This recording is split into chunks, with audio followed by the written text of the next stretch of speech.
我身负重伤救了裴炎，他感念我情深义重，坚持要娶我。婚后5年，我独守空闺，殚精竭虑为他经营和府事务。可就在他凯旋而归那天，身边陪着的竟是狄姐。后来叛军攻破城门，以我和狄姐为质，要挟裴炎退兵，他毫不犹豫将我射杀。死前看着裴炎和狄姐劫后余生深情相拥，我流下血泪，死不瞑目。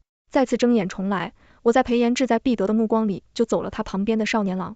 裴炎，你若敢攻城，我就将你的女人都杀了，立刻放下兵器，否则我就先杀了你。娘子记齐，再不束手就擒，我就动手了。冰冷的刀锋紧贴我的脖颈，迟迟没有得到裴炎的回应。敌军首领已经失去耐心了，我垂眸看向城墙上的裴炎，裴炎终于有了回应，能为大秦和百姓而死，是满满的荣幸。我满脸愕然，张了张口，想说我有喜了，只是话在舌尖，绕了半转，都没来得及出口，就看到裴炎满面肃杀，弯弓拉到满弦，在我不可置信的目光里松手，利剑破空而来，势不可挡地刺入我的胸膛，力道之大，贯穿我的身体，将身后的敌军首领一并射杀，果真是一箭双雕。杀裴炎一声令下，大军横压过来，而这边首领已亡军心涣散，四处而逃。裴炎借着云梯已经到了城楼之上，我想我该理解的，毕竟在那样的情形之下，这是最好的解决办法。但裴炎却掠过我，一把搂住了姐姐许如意。如意，你有没有哪里受伤？有没有吓到？还好你没事，否则我就要抱憾终身了。这次谁也不能让我放手了。如意，我们再也不要分开了。许如意梨花带雨，语调哽咽，爱言哥哥，我就知道你一定会保护好我的。血色弥漫里，是裴炎和许如意紧紧相拥的身影。爱言哥哥，都是我的错，不然姐姐就不会死了。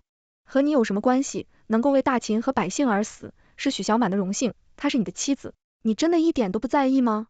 如意，你是吃醋了吗？我和他从来没有圆谎，当年若不是为了气你我，岂会娶她？可他曾经救过你，根本不需要我自己也能逃出来的，反倒叫他白捡了个救命针。后面的话我已经听不清楚了，只能看见他们嘴巴张张合合，像是血盆大口，将我的灵魂吞噬殆尽，满满哪里不舒服吗？血色散尽，眼前一片苍翠，是在西北极静的草原上，试了那些绝望和痛苦都是上辈子的事情了，而我得上天垂怜，竟有了再睁眼的机会。我回到了深入敌境去救裴炎的时候，这一年我觉得女子未必不如男，摩拳擦掌，想要做出一番功绩。也是在这一年，我为救裴炎上了手，再也拿不起枪。从此我脱下戎装，换上红装，勇困裴家后宅。裴炎在那里，我看过去，果然看到裴炎正被突厥兵马围困，情况十分危急。上辈子我早就已经奋不顾身的提着枪冲了过去，这次我却冷静地蛰伏于草丛里观察舅舅偷偷地瞄了我好几眼，几次欲言又止，我都视若无睹。上辈子裴炎不是口口声声说不需要我救吗？说我白白捡了个救命针，这次我就看没我他如何自救。半盏茶的功夫后，那边战斗结束，地上躺一地的人，裴炎浑身染血，眼睛半睁着，我这才现出身形走了过去。裴炎见我，面上顿时出现志得意满的神色来，他似早有预料，知道我不会不救他，可是我转了个身，将他身边的少年郎给救走了。裴炎初时还绷着嘴后，见我一行人当真上了马远去，顿时急了，徐小满，你疯了，我是裴炎，我在这里，快救我。裴炎的声音惊飞了，满树的鸟雀却再留不住我的脚步。裴炎，这次我不会再救你，你且自求多福吧。我就回去的少年郎是裴炎的嫡兄裴郎，裴家以武起家，在军中颇有人脉，年轻一代成年后都会被安排到军中历练，提前铺路。裴家这一辈唯有2个儿郎，嫡子裴郎和庶子裴炎。上辈子裴郎就是在这次战役中殒命的。裴郎远后，裴家全力以赴地培养裴炎。裴炎年纪轻轻就被封为白虎将军，前途不可限量。而这次裴郎尚在，裴炎别想捞着任何便宜。裴郎的伤势颇重，就治了1天1夜方才醒来，一醒来就是人来找我。这次若不是许姑娘相救，裴某必然埋骨于此了，救命真没齿难忘。我挥了挥手，不甚在意。同袍之间本就该守望相助，何须言弃许姑娘高义，倒是裴某狭隘了。此时帐子外传来一阵骚动，我先开帐子出去，就看到裴炎被人抬着路过。看到我，裴炎极为恼怒，好啊，徐小满原来是攀上高枝了，庶女就是庶女，眼皮子浅的让人不齿。徐小满和如意相比，你简直就是地上的烂泥，真叫我恶心。我扬了扬眉抱必笑，他就因为没有冒着生命危险去救你，你就受不了了。一个大男人却生了张泼妇的嘴，牙尖嘴利，如意如意的叫得亲热，人家马上就要嫁入侯府了，会理你一个小小数字。裴炎被我一通反驳，气得上不来气，竟然直接晕了过去。不愧是个心胸狭隘的小人。这气量小的裴炎很快被抬去帐子里，军医匆匆过来诊治。裴炎这次受伤很重，废了一只手，真是天道好轮回。裴炎当晚就发起了高热，说起了胡话。军医说熬不熬得过去，且看天意了。可惜祸害1000年，裴炎没死成，不仅没死，还重生了。徐小满，你也重生了是不是？否则这次你怎么没救我？你这是在怪我上辈子那种情况。我只能选择将你射杀，否则你只会死得更惨。你是为大秦和百姓而死的，你死后，我为你求了诰命风光，厚葬你死得不冤。我看着裴炎脸上那洋洋得意的表情，恨不能自戳双目，上辈子的我是脑子坏掉了吗？可以会看上裴炎这样的星号，真是遗憾你竟然没死。不过听说你手废了一个废物，不加紧尾巴做人，还敢在这里放肆。我拎起旁边的红缨枪，对着裴炎的方向一扫进风过处，裴炎吓得狼狈后退，被扫了面子。我拎起旁边的红缨枪，对着裴炎的方向一扫进风过处，裴炎吓得狼狈后退，不守妇道，星号。果然人和星号是不能用语言沟通的。我一枪将裴炎撂倒，然后一脚狠狠踩在裴炎没有受伤的那只手腕上，再狠狠一拧，顿时裴炎的惨叫声惊飞了帐子外的鸟雀。我勾起了笑意，废物以后见着老娘躲着点，否则要你狗命。裴炎痛得五官扭曲，吓得连连求饶，我这才收脚。裴炎再不敢废话，忙一溜烟的跑了。接下来的1个月，裴炎果然老实了，我的日子过得极为舒坦安心。只是一封从许家寄来的家书打破了这份平静。祖母病重，信中催促我尽快回京。我捏着信纸的手寸寸发白。许家，那个曾经困了娘亲一辈子的牢笼啊！我的娘亲只是边关的一名采药女，本该平凡安稳的过完一生。一切的改变是因为她救了坠崖的徐远山。徐远山醒后失忆了，和我娘日久生情，在边关结了亲事。1年后，徐远山恢复记忆，说要回家给父母报平安。一去半年，杨青等了又等，只等来一封信，信中说家中父母身体不好，不方便远行，让娘亲上京去找他娘亲。不顾家人劝阻，收拾的行李就去找父亲。跋山涉水数月到了徐府，等来的不是久别重逢，而是晴天霹雳。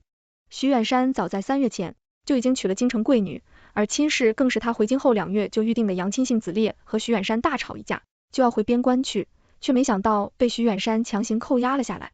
娘亲不从，徐远山将人关在后院数年，而我就是在这样灰暗的岁月中出生的。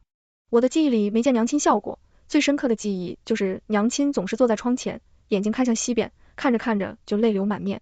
后在我10岁那年，舅舅闯进了许家来救我和娘亲了。舅舅从军多年，攒了不少军功，求了他的主子，有他的主子从中调停，终于让徐远山松口放人了。可我的娘亲早就在许家后宅熬干了身子，那时已经是强弩之末了，还没回到西北就死在了半路上。后来我们将娘亲葬在老家的后山里，让她的灵魂能够在熟悉的故乡里得以安宁。娘亲最后应该是高兴的吧，因为死的时候她脸庞放松，嘴角含笑，她终于能够回到日思夜想的家乡了。死前她曾拉着我的手，万般不舍满满，以后跟着你舅舅娘亲，不求你大富大贵，只希望你余生平安顺遂和上辈子。我却走了娘亲的老路。我在西北遇见了裴炎，那个小时候在许家后宅唯一给过我温暖的人。他给我送过吃食，赠过棉衣，也曾亲手给我雕刻过小木马，所以后来我那么义无反顾的去救他，跟着他去了京城，入了后宅，最后却是落了个不得善终的结果。舅舅劝我不要去京城，可是当今圣上以孝治天下，若是我不去，他是有居心叵测之人，以此为把柄来弹劾舅舅。而且我早就不是当年手无缚鸡之力的小女孩了，许家就算是龙潭虎穴，我也有了自保之力。在舅舅万般不舍的目光里，我骑了马往京城而去。到达许家的时候，我根本连祖母的面都见不着，草草地被安排了一个偏僻的院子安顿，如此冷落了我。3日后，许如一方袅袅婷婷而来。这里真偏僻呀，不过妹妹应该住得惯的，毕竟你在西北可能还住草棚呢。妹妹这次回来还能喝上我的喜酒呢。许如意极为得意。许如意偷跑出来，如丧家之犬一般远离京城避祸，后面又和裴炎勾搭上了，倒是靠着男人又嘚瑟了起来。上辈子我忍了许如意太多次，这辈子我忍不得了。在许如意喋喋不休的炫耀声里，我猛然起身，一巴掌甩过去，许如意那张白嫩的脸蛋顿时肿了，她捂着脸尖叫道：徐小满，你这个星号竟然敢打我！回答她的是另一巴掌，以及贴在她脖子上的冰冷刀刃。许如意，别惹我，否则杀你如杀鸡，死亡近在咫尺。许如意吓得身子直打颤，我一松手，她全身就跟没骨头一样瘫在了地上，最后是被下人抬着走的。接下来的一段时日许容易老实了，我的小院里终于清静一些。上辈子祖母是在3月咽的气，我想着等祖母丧尸后就去边关，届时红衣飒爽上阵杀敌。老了，就在边城买个老房子养老，前院种花，后院种菜，再养一只大黄狗。这辈子我不想掺和进任何人的人生了，只想为自己而活，谁也别惹我，否则我也不是软柿子。老实了。半个月后，许如意到底不甘心他人带了裴炎过来，好言劝我妹妹和裴公子青梅竹马，若是能成就一桩良缘，我这个做姐姐的也能放心了。我抱着手打量裴炎，才3个月没见，裴炎倒是又人模狗样起来，一身锦绣华服，手上拿着秉折扇，一副风流倜傥的郎君样。他看着我却是不悦道：徐小满，你还是那么恶毒。如意，是你姐姐，你怎么总是和她过不去？枉费如意，还说记你好话，当真是一片真心喂了狗。若不是看在如意的面子上，我定然是不能轻饶你的。许如意和裴炎2个人还真是一个德行，听不懂人话。我突然想到一个绝佳的好办法来，于是我装作为难的样子道：确实是我做的不对，我对不起姐姐，2多白日不便，等晚上子时你过来，我再喊上姐姐，我们3人一起将误会说开。裴炎不疑，有他自然是应允了。夜半子时，裴炎果然悄悄来了，我将他带入了房间，就见许如意正被我堵住嘴绑着。裴炎大惊，转头就要痛斥，我就被我一巴掌甩在了许如意身上，他怒瞪着我：徐小满，你到底想做什么？我笑眯眯的看着他们2人，我知道你们2人郎有情，妾有意再次错过，实在可惜，所以想了这个法子成全你。2人听到这话，裴炎面上顿时有意思，我将许如意嘴巴里的布给拿下，许如意当即求饶：妹妹说我错了，你饶过我吧，我再也不敢了。我从袖子里拿出一根烟管来，自顾自说道：这是催情香，就是佛子，闻了都得下凡，来待我点燃，你们2个正好成就好事。裴炎，你以后可别再说我蛇蝎心肠，总是阻拦你和姐姐了。说着我就要打开烟管，许如意却惊恐的连连磕头：不要不要，不能这样。裴炎一把搂着许如意：如意，你别怕，我会做好善后，不会让你受委屈的。许如意哪里肯，哽咽着让裴炎冷静一下，他们就算要在一起，也该光明正大。裴炎心中怜惜，转过头来要求情，我实在是不耐烦，拿出匕首就架在裴炎的脖子上：你们不是真心相爱吗？如今又为何推三阻四的？给你们2个选择，要不你们在此洞房，要不我直接杀了裴炎。裴炎大骇：别杀我，我洞房。许如意却再端不住温柔深情了：不要，我根本不喜欢裴炎，你杀了他吧。裴炎不敢置信的转头看向许如意，为了保住清白和婚事，许如意哪里还顾得上裴炎，此刻疯狂喊道：裴炎，一个花娘生的庶子，心好如泥，我怎么可能看得上？如果不是因为看你对裴炎有情意，我心生恶意，想坏了你的好事，我岂会看肮脏心好的裴炎一眼？妹妹，你饶了姐姐，这次以后我再不让裴炎进徐府，只要这次你饶过姐姐，姐姐感激你一辈子。裴炎如遭雷劈，失了魂般跌坐在地。好吧，那我也不好强人所难。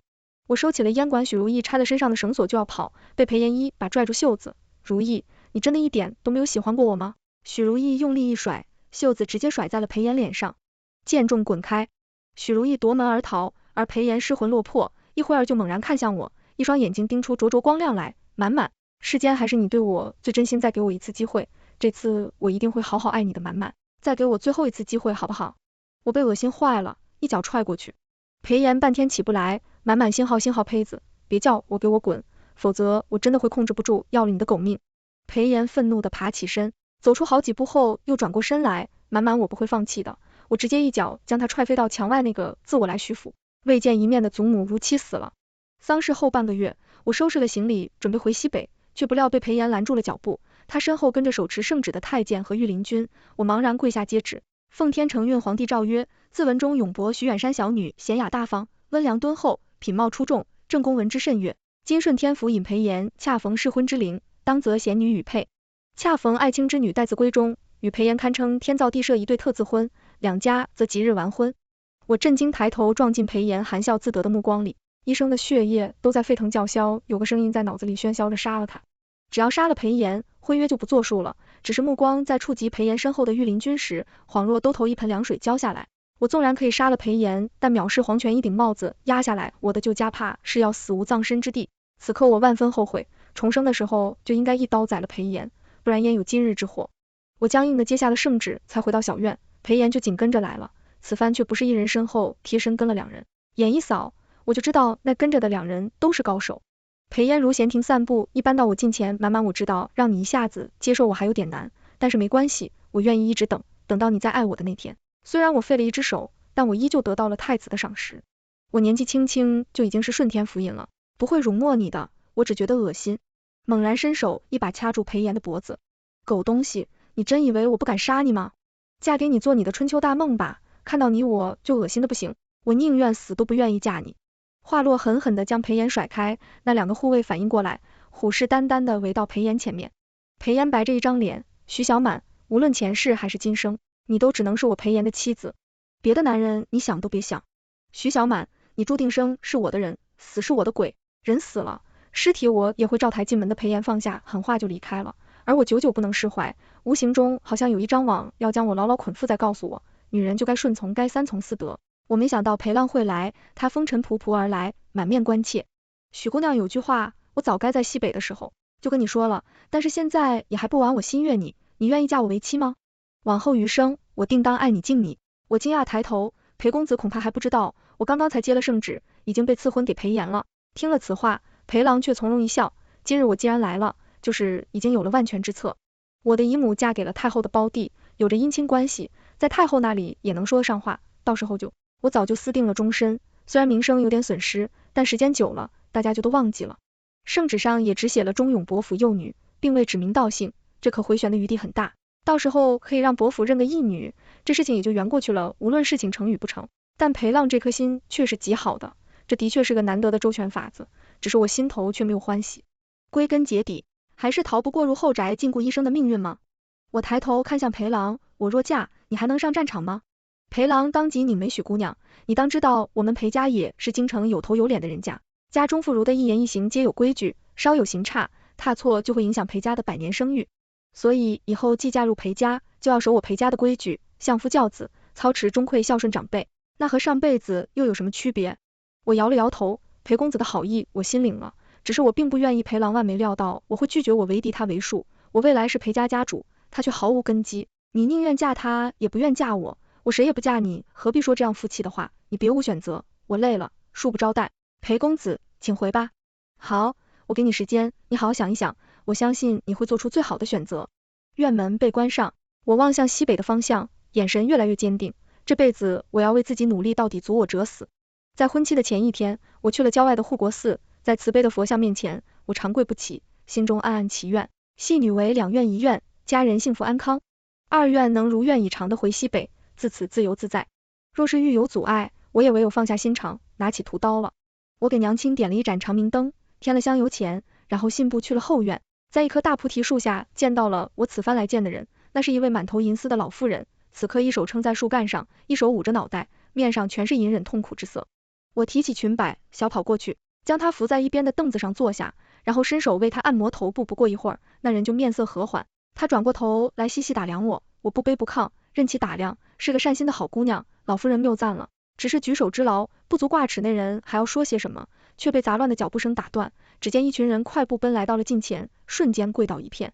太后娘娘万福金安，是奴婢们来晚了，请娘娘责罚。我假作震惊的样子，也慌忙跪下。太后将我扶了起来。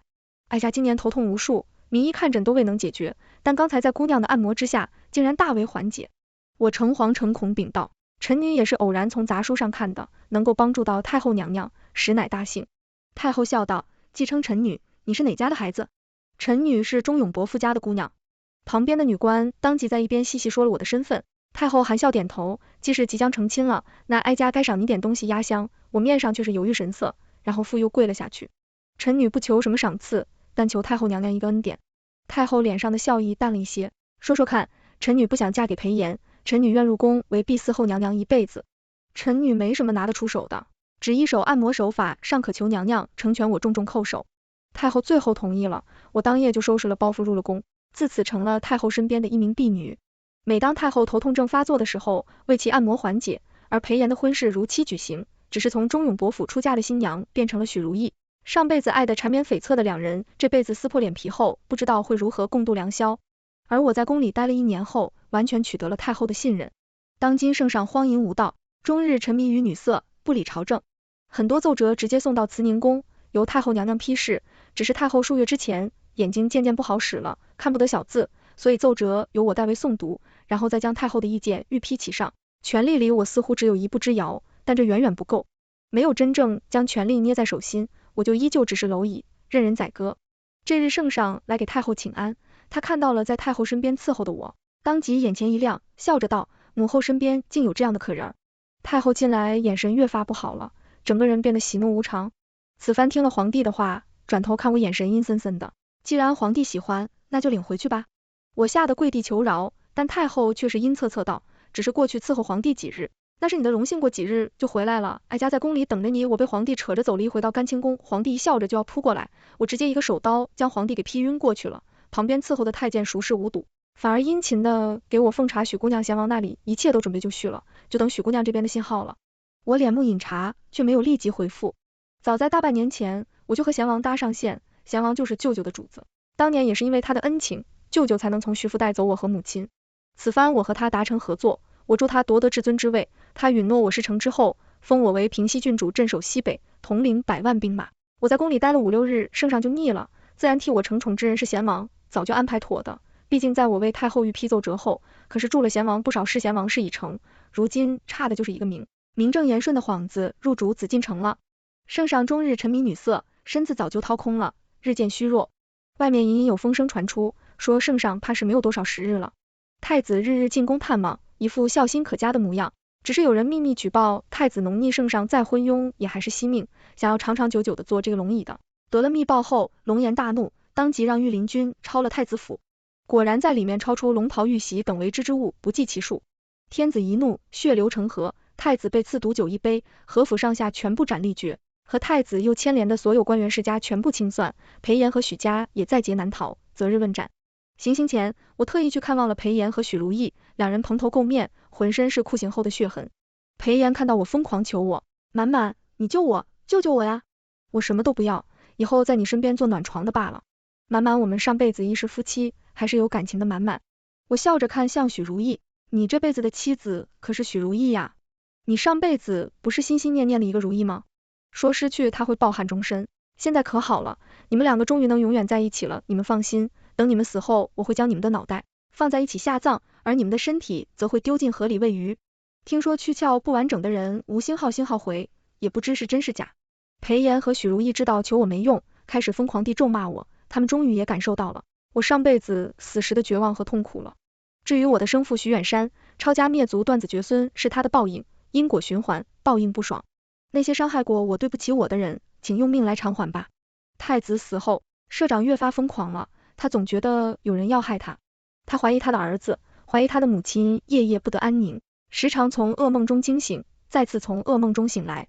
圣上发现干清宫里烛光澄亮，他瞪大眼睛就要骂人，却猛然发现我坐于床畔，惊了一下，很快又变成恼怒，星号，朕早就腻了你，你使了什么手段，又爬上了朕的床。我笑了笑，将手中的白绫展开，陛下，请看，这是奴婢准备的礼物，一条白布，要搞什么花样，真是星号，为了勾引朕，什么勾栏下作法子都使了出来。我摇了摇手指，陛下想错了呢，奴婢什么花样也不搞，此番前来是专程送陛下上路的。圣上吓得就要喊人，却被我一把缠住了脖子，白绫绕了几圈，将他的脖子牢牢锁住，然后越来越用力，咔嚓，圣上的脖子对我生生勒断啊！陛下轰了，是太后。太后勒死了陛下不过半盏茶的功夫，太后勒死圣上的消息像是长了翅膀一样，飞遍了整个皇宫。太后震怒，要将碎嘴的宫人全部处死，只是慈宁宫还没来得及动手，贤王已经带着人进了宫，团团将慈宁宫给围住了。贤王的娘当年就因为不小心压坏了太后养的兰花，就被太后处以极刑而死。如今贤王得了机会，自然是要有冤报冤，有仇报仇了。清君侧杀妖后，还社稷，清明虎毒不嗣子毒后，是君罪不容诛，该杀聘姬私臣，妖后不除，社稷不稳。贤王一把抽出宝剑一剑，就将太后钉在了墙上。太后风光得意了一辈子，没想到临老了，竟然遭此恶难。他的目光在周围扫视一圈，看到了站在贤王身边的我，面色几经变化，最后自嘲道，枉我打一辈子鹰。最后却被鹰啄了眼睛，然后就咬舌自尽了。倒是死得干净，但即使是死了，贤王也不会轻易放过他的。我听到贤王吩咐身边的人，要将太后挫骨扬灰。贤王从我手上接过了继位的诏书，他郑重向我承诺，必然会遵守约定。3日后，贤王登基，大赦天下。我求见新帝，想要回西北，新帝却几番推脱。如今时局不稳，朕身边需要爱卿这样的能人辅佐，待形势稳定，爱卿再回西北不迟。我的笑意不达眼底。陛下微臣有个不好的习惯，做任何事情都喜欢留下点痕迹，就担心哪天我出了意外忘记了，没人记得了。辛迪的眼神变冷，冰凉的视线在我身上搜寻，最后还是放我回西北。我想一来他是记到我手上有他把柄，二来是看我一个女人成不了什么气候。